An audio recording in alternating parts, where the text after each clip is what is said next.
ondas longitudinais. Então, como você pode perceber, são ondas similares a que a gente está realizando com a corda, não é isso? No exemplo da corda. Então, essa aqui é uma onda longitudinal, certo? Então, o som é um exemplo de onda longitudinal, certo?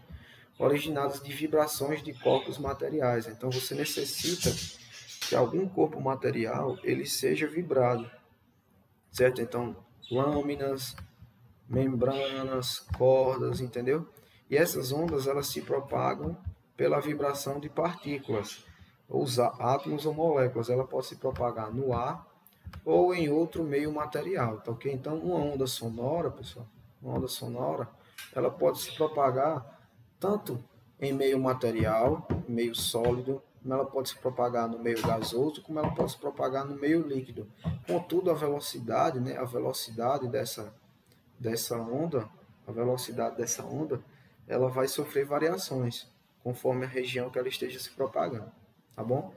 Então, o que é que acontece? Quando você toca uma corda de um violão, você está fazendo aquela corda do violão, ela está distendida, né? Então, você está fazendo aquela corda do violão vibrar. Quando aquela corda do violão ela vibra, ela vai fazer com que as moléculas de ar que estão próximas a ela vibrem também. Então, quanto maior a força que você coloca, quanto maior a força que você coloca, quanto maior a intensidade que você coloca na vibração daquela corda do violão, você vai gerar vibrações com intensidades diferentes, vibrações no ar que está próximo à corda com intensidades diferentes. Então, essas vibrações, certo? Então, essas vibrações elas vão gerar regiões que a gente chama regiões de compressão e regiões que a gente chama de regiões de rarefação. Então, quando esse alto-falante ele vibra, ele está fazendo com que a massa de ar que está ao seu redor ela vibre também. Só que aí você vai ter regiões de rarefação e regiões de compressão. O que seria isso, né? Assim em regiões do ar onde está mais comprimida as moléculas, né? Então, se você você vai gerar uma oscilação da corda do violão, então você vai gerar uma vibração na massa de ar. E aí com essa vibração você vai obter regiões em que a massa de ar, né, as moléculas de ar, elas vão estar mais comprimidas. Então, regiões mais com as moléculas oscilam de maneira mais comprimida, né? Então, quando as moléculas elas estão mais próximas umas das outras, nós temos o que a gente chama de região de compressão. Então, moléculas estão muito próximas e elas estão vibrando, não é isso? Então, você tem a vibração de moléculas que elas estão bastante próximas. Já quando você tem a vibração de moléculas que elas estão mais afastadas, tá certo? Você tem o que a gente chama de região de rarefação. Então, aqui, ó, preste atenção na representação. Você está tendo aqui uma corda, essa corda ela sofre uma vibração. E aí você vai ter aqui regiões de massa de ar mais comprimidas, regiões de massa de ar mais distendidas, mais comprimidas e mais espaçadas, tá ok? Então, o que é o comprimento de onda de um som? O comprimento de onda é quando você tem um intervalo entre duas regiões de ar mais comprimido. Você tem um intervalo entre duas regiões onde as moléculas elas estão mais comprimidas, tá ok? Então, nós temos a região de rarefação. Região de rarefação é essa região aqui, ó, onde as moléculas que vibraram através da força da força utilizada nesse objeto, nesse material, elas estão mais espaçadas e nós temos regiões, não é isso, onde as moléculas elas estão mais próximas. Mas mesmo assim, em todos os dois exemplos existe a vibração. Só que aqui você tem a vibração entre moléculas que estão bastante próximas e aqui você tem a vibração entre moléculas que estão bastante afastadas. Então, o comprimento de onda do som é dado através desses pontos, né, de compressão. Então, esses pontos de compressão, nós temos o que a gente chama de comprimento de onda, tá certo? Detalhes da região de compressão, com mais partículas mais próximas entre si, e de região de rarefação, com partículas mais afastadas entre si. Então, uma outra maneira de representar a onda indicando a variação da pressão do ar ao longo da onda. Então, geralmente a gente está falando de variação da onda entre as cristas entre as cristas e os vales. Quando a gente fala de uma onda sonora que a gente não consegue perceber, a gente vai verificar esses intervalos de onda através dos espaços, né, entre dos espaços existentes entre essas zonas, né, de região mais comprimida do ar. Entre esses espaços, entre as zonas de região mais comprimida do ar, ok? Então, regiões onde você vai ter uma maior compressão do ar, nós temos região de compressão. Regiões onde a gente vai ter um menor número de partículas vibrando, né? Um menor número de partículas vibrando, nós temos uma região que a gente chama de região de rarefação. Então, velocidade do som, né? Como eu falei para vocês, né? A velocidade do som ela depende do meio em que a onda se desloca, tá ok? Então, o som ele pode se deslocar no material sólido, no material líquido, no material gasoso, ele só não se desloca no vácuo, tá certo? Então, o som ele não se desloca no vácuo. Tanto que em livros didáticos, se você pegar, sempre vai ter um experimentozinho aqui, ó. Você vai colocar um despertador em um recipiente no vácuo, que não tem ar. E aí o que é que vai acontecer? Esse despertador ele vai chegar na hora marcada, só que você não vai escutar o som fornecido por ele. Por quê? Porque você não tem material, né? Você não tem material aqui, você não tem ar nessa região. Então, se você não tem ar nessa região, o som ele não vai conseguir se propagar. A vibração fornecida pelo despertador não vai conseguir se propagar. E aí você não vai escutar o despertador. Então, experimente pegar qualquer livrozinho didático, até mesmo do ensino médio, e você vai perceber que sempre tem um exemplozinho de um despertador em um local que não possui ar. Quando ele desperta, né, quando ele chega na hora marcada, você não escuta a sonorização. Por quê? Porque não tem ar. Então, o som ele só se propaga em regiões sólidas, regiões líquidas e regiões gasosas. Contudo, nessa velocidade do som, ela vai sofrer variações. Então, por exemplo, quando o som se propaga numa estrutura como o ferro, por exemplo, ela tem uma velocidade de 5.130 metros por segundo. Já quando você está tendo a propagação do som na água, você tem uma velocidade de 1.450 metros por segundo. E por último, quando você tem a propagação do som no ar, você tem uma velocidade muito menor, porque você tem uma velocidade de 340 metros por segundo. Isso acontece por quê, pessoal?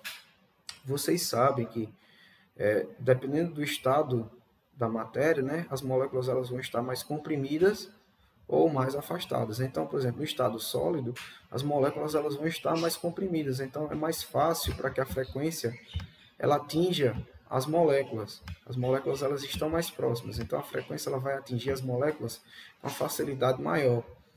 Quando você fala de uma substância líquida, elas vão conseguir atingir as moléculas, só que as moléculas elas estão um pouco mais afastadas. Então, por isso que a velocidade ela é um pouco menor. Já quando a gente está falando do gás, as moléculas gasosas elas estão bastante afastadas.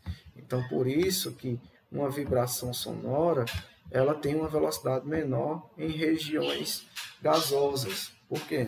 No ar, por exemplo. Por quê? Porque as moléculas gasosas elas tendem a estar mais afastadas do que as moléculas, por exemplo, as moléculas de meio líquido e as moléculas de meio sólido, não é isso? Então, quanto mais próximo as moléculas, mais rápido é a velocidade do som. Então, teoricamente, regiões sólidas, você tem uma propagação muito mais rápida do som do que em regiões líquidas e regiões gasosas. Então, a frequência do som, né? Quando a gente fala de frequência de onda, a gente tem que falar também da frequência do som. Então, é a característica que nos permite distinguir os sons agudos de sons graves. A gente chama de altura do som, tá ok? Então, ela está relacionada com a frequência da onda sonora. Quanto maior a frequência, maior a altura, ou seja, mais agudo é o som. Então, se você tem aqui, ó, uma onda sonora com a frequência maior, então você vai ter um som mais alto, certo? Você vai ter um som mais agudo. Se você tem uma onda sonora com a frequência mais baixa, você vai ter um som mais grave, você vai ter um som mais baixo. Quanto maior o comprimento da onda, mais baixo vai ser o som, mais grave vai ser o som. Por quê? Porque a frequência vai ser menor. Foi o que a gente falou nos slides anteriores, não é isso? Que o comprimento da onda, né? O comprimento da onda, ele é inversamente proporcional, né? Ele é inversamente proporcional à frequência, não é isso? Ele é inversamente proporcional à frequência. Então, quanto menor o comprimento, quer dizer que essas ondas oscilam mais. Então, você vai ter uma frequência maior, você vai ter um som mais agudo, um som mais estridente, você vai ter um som mais alto, certo? Quanto maior o comprimento da onda, você vai ter menos oscilações. Então você vai ter uma menor frequência.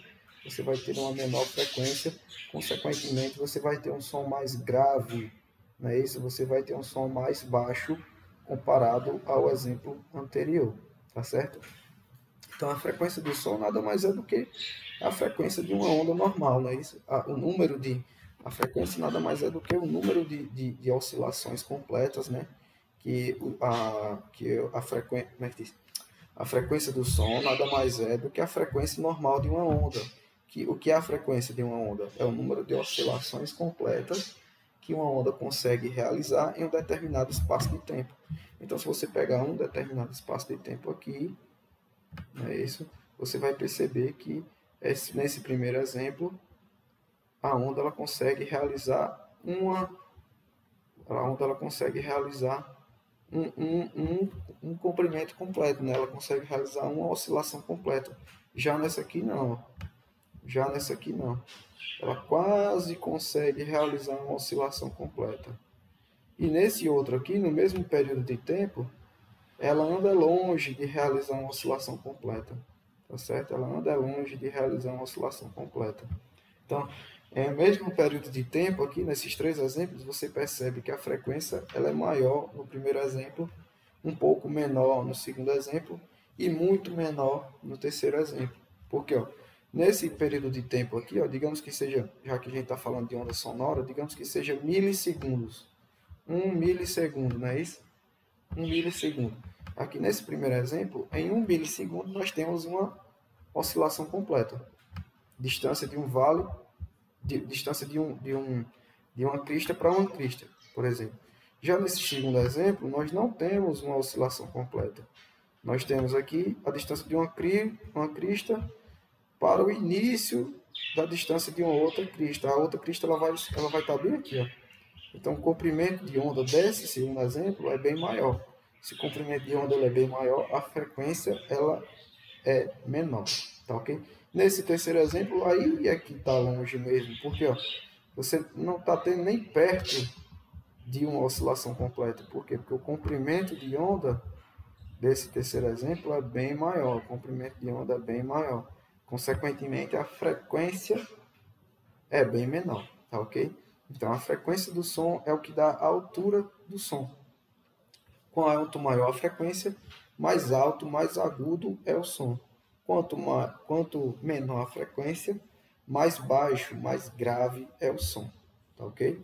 A gente pode perceber isso numa banda de rock, por exemplo. Eu gosto bastante de rock, então você pode perceber isso quando você escuta a guitarra. A guitarra, ela gera ondas sonoras com a frequência maior. Então, por isso que o som da guitarra sempre é o som que a gente está escutando. A gente escuta com mais facilidade. É um som mais estridente. É um som mais estridente, é um som com altura maior. Já o baixo, não. A vibração das cordas do baixo. Então, a vibração que vai causar oscilações menores, vai ter uma frequência menor, aquela vibração do tocado em baixo. Consequentemente, se o baixo ele gera um número menor de vibrações, se o baixo ele gera um número menor de frequência sonora, consequentemente o seu som é mais baixo, como o próprio nome já diz. Então a guitarra ela gera uma frequência maior, então o som da guitarra ela consequentemente é mais alto. O baixo ele gera uma frequência muito menor, então consequentemente o seu som é mais baixo, tá ok? Nós temos aqui também o que a gente chama de intensidade do som, não é isso? Que a gente chama de intensidade do som. A intensidade do som depende da amplitude da vibração das partículas. por onde a onda passa. Então, quanto maior a amplitude, maior a intensidade, ou seja, mais forte é o som, tá ok? Então, ó, quanto maior a amplitude, ó, você está vendo aqui o que é a amplitude? A amplitude é a distância entre uma crista ou um vale, não é isso? E o ponto de equilíbrio. Então, quanto maior essa amplitude, lembrando agora que a gente não está falando de frequência, ó. Presta atenção que nós temos dois exemplos em que as ondas elas estão na mesma frequência, certo? As ondas elas possuem a mesma frequência, tá certo? Contudo, você pode perceber que no exemplo inferior a amplitude é maior. Então, se essa amplitude é maior, o som ele é mais forte, o som ele é mais presente, tá certo? A amplitude corresponde também à quantidade de energia por unidade de tempo. Então, quer dizer que essa onda aqui ela está recebendo uma quantidade de energia maior, mesmo ela estando na mesma frequência. Eu posso muito bem, pessoal, balançar a corda numa certa frequência e posso muito bem balançar essa corda na mesma frequência, só que com mais força. Então, quando eu balanço essa corda com a mesma frequência, só que com mais força, o que é que eu estou gerando? Eu estou gerando ondas com amplitudes maiores, mas com uma frequência constante, com a frequência igual ao exemplo anterior, tá certo? Então, quer dizer que essa onda ela tem mais energia, né? Então, quando a gente está vendo aqueles filmes de alto mar, né, que você vê aquelas ondas gigantes se formando, quer dizer que ela recebeu mais energia, então por isso que ela alcançou alturas maiores, amplitudes maiores com relação ao ponto de equilíbrio, tá certo? Com relação ao ponto de equilíbrio da onda. Então, a quantidade de energia por unidade de tempo, por unidade de área transportada pela onda é a amplitude, certo? Quanto maior a energia da onda que chega até nós, mais intenso será o som que percebemos. Então, a unidade de medida de nível de intensidade sonora é o decibel. É tanto que quando você está tendo aqueles problemas com, eu tenho um vizinho que tem o som muito alto, às vezes não é nem o som muito alto, é o som, ele tem uma intensidade muito alta, certo? O som ele está tendo uma intensidade muito alta, certo? Então gera aquele bum, bum, bum na sua parede, certo? Aquele impacto na sua parede. É tanto que os carros de som que aparecem na rua, já existe há algum tempo uma lei que limita, não é isso? E limita esses carros de propaganda uma certa quantidade de decibéis. Então, a intensidade, a força com que esse som é propagado, né? A força com que esse som é propagado, ela é medida em decibéis. Essa intensidade do som ela tem a ver também, pessoal, com a quantidade de área que ela vai percorrer. Então, por exemplo, se você tem um som que ele está no decibel mais baixo, então quer dizer que quando for, eu tenho, digamos aqui que eu moro numa casa e aí tem um vizinho que na quarta casa ele está com o som ligado. Se ele tiver numa densidade de decibel muito baixa, esse som não vai chegar aqui na minha casa. Por quê? Porque a intensidade é baixa. Agora, se ele aumenta a densidade, se ele aumenta a intensidade do som dele, logicamente o som dele consegue percorrer uma área maior. Tá certo? Então, por isso que a gente fala que a intensidade é a amplitude com relação à unidade de tempo por área percorrida, né? Então, quanto maior a amplitude, certo? Quanto maior a amplitude, maior a área que esse som vai percorrer, mais distante esse som vai conseguir percorrer, tá certo? Mais distância esse som vai conseguir percorrer.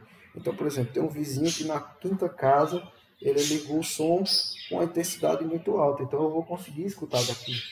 Por quê? Porque o som ele vai percorrer uma área maior. Agora, se ele ligar com a intensidade mais baixa, certo? E existem alguns aparelhos de som que conseguem regular isso. Se ele ligar com intensidade mais baixa, o som da casa dele não vai chegar aqui, tá certo? O som da casa dele não vai chegar na minha. Por quê? Porque é uma quantidade de área maior do que a intensidade permite, certo?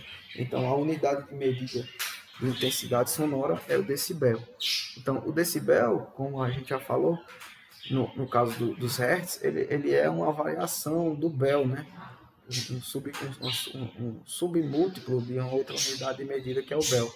Então, o símbolo é o dB. Então, 1 decibel vale 1/10 do bel, tá certo? Então, 1 decibel vale 1/10 do bel. E aí, para a gente já finalizar aqui, nós temos duas características do som, que é o timbre. Então, o timbre ele permite distinguir som de mesma altura e intensidade produzidos por instrumentos diferentes ou vozes de pessoas diferentes. Então, você tem aqui ó, sons que elas estão praticamente na mesma frequência, ó, praticamente na mesma frequência, só que aqui é uma nota de uma guitarra e aqui é a nota de um violino. Como é que a gente distingue um do outro? Através do timbre, não é isso? Então, cada instrumento musical ou cada voz humana produz várias vibrações que se somam e originam uma onda com uma forma, né? uma característica própria. Então, a característica do instrumento ou da voz é o que a gente chama de timbre, certo? Então, uma pessoa ela não consegue falar igual a outra pessoa. Ela pode até, como é que se diz? Tentar imitar a voz. Tem esses imitadores, por exemplo, Tom Cavalcante, né? Então, ele tenta imitar outros indivíduos, aproximando o timbre da voz dele ao timbre da voz do imitado. Só que nunca ele vai conseguir copiar completamente o timbre da voz do imitado. Então, ele vai chegar próximo, tá ok? Então, o timbre é a soma, né, dessas ondas que vão gerar uma característica diferente, dependendo do instrumento ou dependendo da voz da pessoa. E aí, por último, pessoal, nós temos o que a gente chama de eco, né? O eco é quando uma onda sonora atinge uma superfície, uma parte é absorvida por essa superfície e a outra é refletida. Nesse caso, pode acontecer um fenômeno que a gente chama de eco, tá bom? E aí, uma observação importante é que, para que o eco ele seja gerado, tem que existir uma distância mínima entre o indivíduo e o obstáculo. Existe uma distância mínima para que esse eco ele seja gerado. Então, nós só podemos distinguir um som do outro se houver entre ambos um intervalo de tempo de pelo menos 1/10 de segundo, tá certo? Então, eu gritei, aí dei 1/10 de segundo, gritei de novo, aí você vai conseguir distinguir um grito do outro, um eco do outro. Menos que isso, nós vamos ouvir tipo um som que é uma continuação. Digamos que eu grito e já grito de novo, menos de 1/10 de segundo. Então você vai se escutar, quando o eco voltar, um som que é como se fosse uma continuação do primeiro. Então, para que a gente possa distinguir um eco do segundo eco, nós temos que dar um tempo mínimo. Não é isso? Nós temos que dar um tempo mínimo. Tá ok? Para que isso aconteça. Em contrapartida, se a gente grita e já grita na sequência novamente, nós vamos ter tipo uma continuação do eco. Aí você diz, professor, aí volta, professor. Se você fala, professor, aí vai voltar, professor, professor. Agora se você fala, professor, aí vai voltar, professor, sou, entendeu? Então, você tem que ter um tempo mínimo para que você consiga distinguir as falas, você consiga distinguir as ondas sonoras, tá ok? Então, pessoal, a gente vai ficando por aqui, nossa penúltima aula de física, não é isso? Nossa penúltima aula de física. Próxima aula nós vamos passar um estudo dirigido e vamos finalizar com alguns avisos, tá ok? Abraço.